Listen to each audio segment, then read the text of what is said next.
नमस्ते प्यारे बच्चों। तो आप लोग कैसे हैं? आप लोग को बहुत दिन से इंतज़ार था बायोलॉजी क्लास का। फाइनली बायोलॉजी क्लास भी हम लोग स्टार्ट कर रहे हैं। तो चलिए आज हम लोग पहला चैप्टर पढ़ेंगे। Bihar board 2027 class 10th biology chapter 1 जैव प्रक्रम लाइफ प्रोसेसिंग होता है। और आज हम इसका टॉपिक क्वेश्चन देखने वाला है। इसका इंट्रोडक्शन वाला ये वीडियो है और इसके बारे में आज जानेंगे क्वेश्चन। तो चलिए आप लोग फटाफट इस सेशन को लाइक कर दीजिए और आगे बढ़ते हैं हम लोग। तो यहाँ से पहले आगे बढ़ने से पहले माँ शारदे का आनंद लीजिए। जय माँ शारदे, जय माँ शारदे। चलिए इसका आगे बढ़ते हैं। चैप्टर का नाम है अध्याय 1 जैव प्रक्रम। क्या नाम है? जैव प्रक्रम। तो चलिए जैव प्रक्रम अध्याय 1 टॉपिक हम लोग क्या देखने वाला है? पोषण। टॉपिक देखने वाला है पोषण। चलिए और यहाँ से स्टार्ट होता है। पोषण किसे कहते हैं?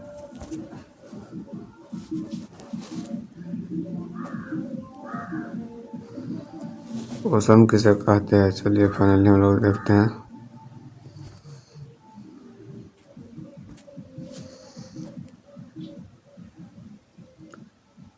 पोषण क्या है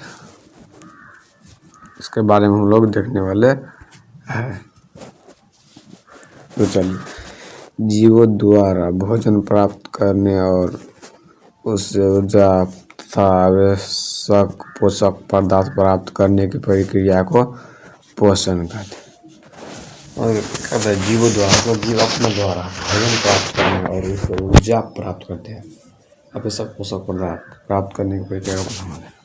चलिए इसके पोषण की आवश्यकता क्या है? पोषण की आवश्यकता है। पोषण की आवश्यकता क्या है? तो चलिए देखने वाले हैं हम लोग। पोषण की आवश्यकता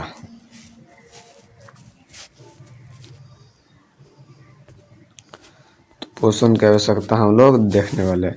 पहला ऊर्जा प्राप्त करने के लिए पोषण की आवश्यकता। पोषण करने के लिए आवश्यकता क्या है? ऊर्जा प्राप्त करने के लिए, वृद्धि और विकास के लिए, शरीर की मरम्मत के लिए मतलब शरीर को थकान के लिए, वृद्धि शरीर वृद्धि करेंगे, विकास करेंगे, ऊर्जा प्राप्त, जीव की विभिन्न क्रियाएं चलाने के लिए। तो ये सारे पोषण की आवश्यकता है। चलिए आगे बढ़ते हैं। तो आगे बढ़ते हैं। पोषण के प्रकार क्या है?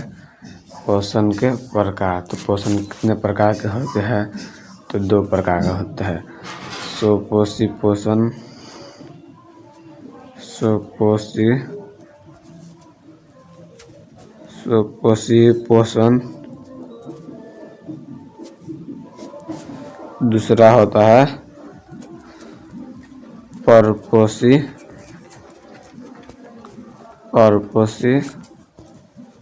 पोषण। तो ये देखते हैं पहले स्वपोषी पोषण। स्वपोषी पोषण फाइनली यहाँ पे लिखा है।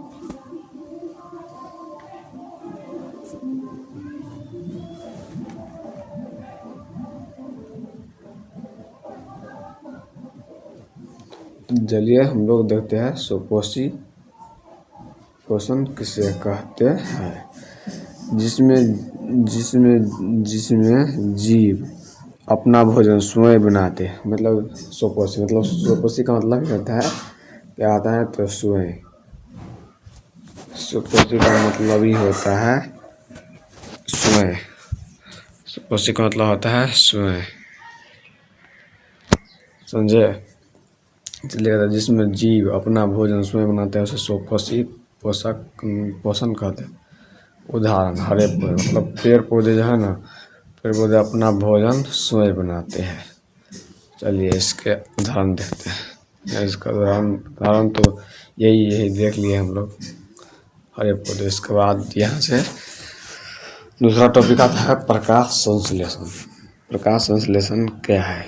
तो चलिए हम लोग प्रकाश संश्लेषण जानने वाले हैं। तो प्रकाश संश्लेषण क्या है? तो प्रकाश संश्लेषण हरे पौधे सूर्य के प्रकाश, क्लोरोफिल, जल और CO2 की सहायता से अपना भोजन बनाते हैं। प्रकाश संश्लेषण का होता है हरे पौधे सूर्य का प्रकाश, क्लोरोफिल, जल और CO2 की सहायता से अपना भोजन बनाते हैं। प्रकाश संश्लेषण कहते हैं। इसके बाद जानते हैं, याद रखने वाला कुछ पॉइंट याद रखिए। प्रकाश प्लस क्लोरोफिल, जल प्लस CO2, भोजन प्लस O2 ऑक्सीजन प्राप्त करते हैं। इससे प्राप्त होता है भोजन प्लस ऑक्सीजन प्राप्त होता है। जिसके बाद अगला देखने वाले परपोषी पोषण। इसके बाद आ गया परपोषी पोषण। परपोषी पोषण चलिए देखते हैं। जिन जीवों को अपना भोजन प्राप्त करने के लिए दूसरे जीवों पर निर्भर रहना पड़ता है उन्हें परपोषी कहते हैं। उदाहरण क्या है? तो मनुष्य, गाय, कुत्ता आदि। ये क्या है? मनुष्य, गाय, कुत्ता आदि। तो ये क्या करता है? तो दूसरे पर निर्भर रहता है। क्या करता है? दूसरे पर निर्भर रहता है, इसीलिए अपना भोजन खुद नहीं बनाते, दूसरे पर निर्भर, इसलिए ये क्या है? परपोषी। तो चलिए इसके बाद अगला ध्यान दें। परपोषी पोषण के प्रकार क्या है? परपोषी पोषण को भी कोई प्रकार है। परपोषी पोषण के प्रकार चलिए परपोषी पोषण के प्रकार देखते हैं हम लोग। होलोजोइक जो मनुष्य में पाया जाता है, मृतजीवी जो कवक में पाया जाता है, परजीवी जो हमारे बेल में पाया जाता है। ये एग्जाम में आएगा। परजीवी का उदाहरण है तो हमारा बेल, हेलोजोइक का उदाहरण तो मनुष्य, मृतजीवी का उदाहरण तो कवक। चलिए इसका अगला जानते हैं। क्या है मनुष्य में पोषण? क्या है मनुष्य में पोषण? मनुष्य में पोषण के मुख्य चरण। मनुष्य में क्या देखने वाला है? मनुष्य के पोषण में मुख्य चरण है। चलिए जानते हैं। तो भोजन ग्रहण करना मनुष्य का मुख्य चरण है। पाचन करना मनुष्य के मुख्य चरण है। अवशोषण करना चरण है। आत्मसात करना चरण है। मल त्याग करना मनुष्य के मुख्य चरण है। चलिए जानते हैं। भोजन ग्रहण करना किसे किसे कहते हैं? भोजन ग्रहण किसे कहते हैं?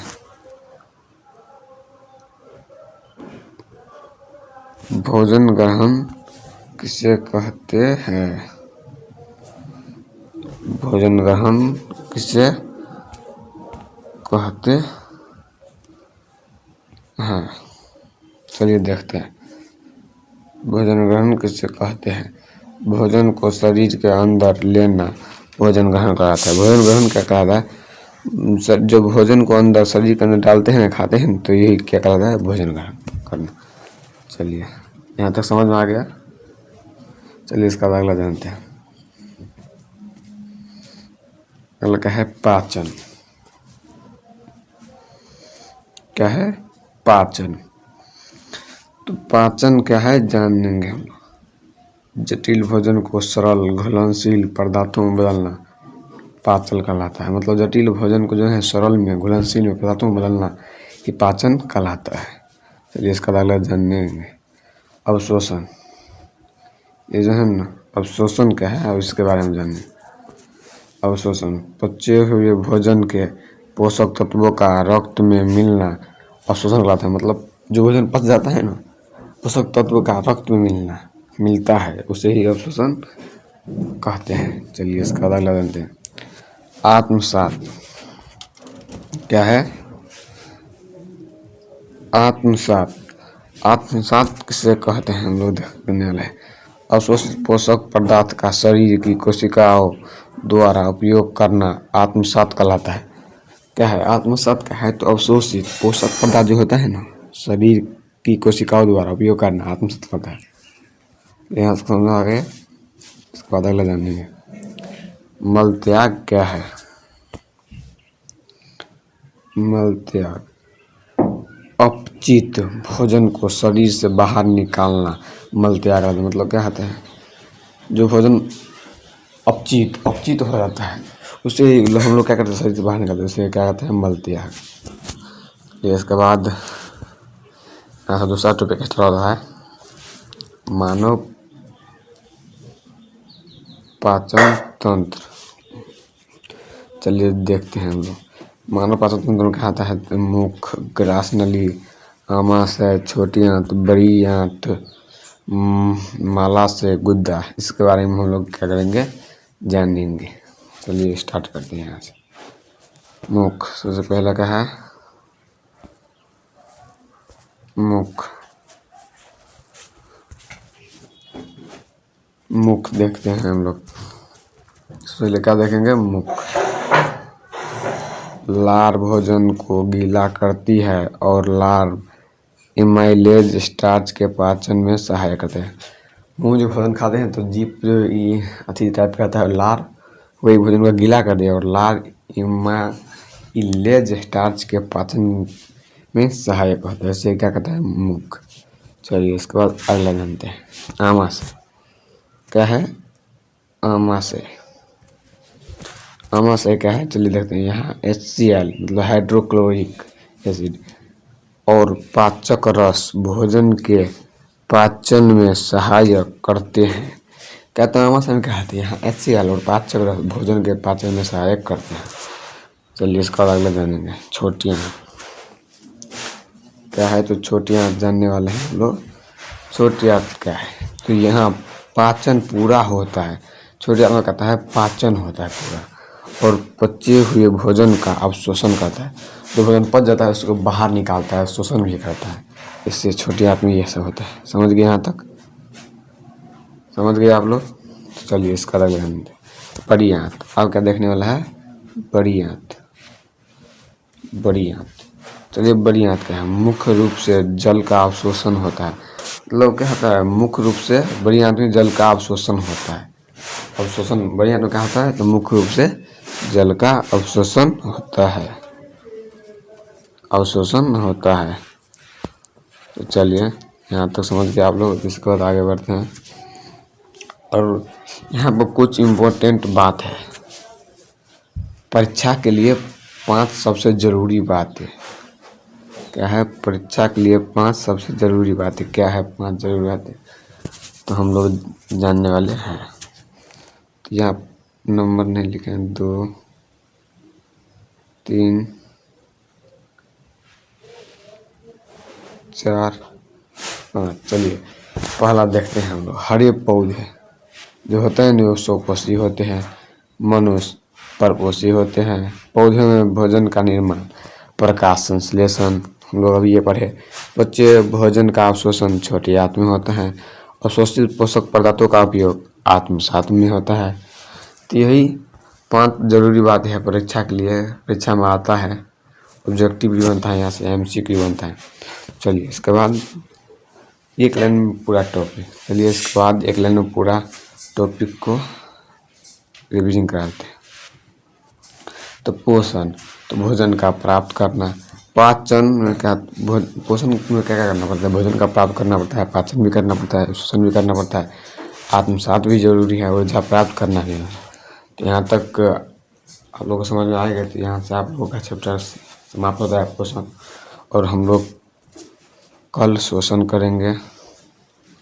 कल शोषण का कॉन्सेप्ट पढ़ेंगे। तो आप लोग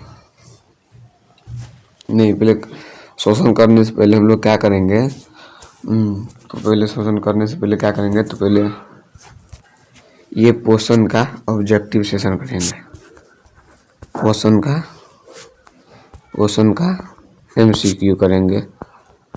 MCQ तो आप लोग पोषण को रिवीजन करके आइएगा। चलिए, और इसके बाद आप लोगों को इस क्लास के लिए थैंक यू। तो चलिए। तब तक के लिए पढ़ते रहिए।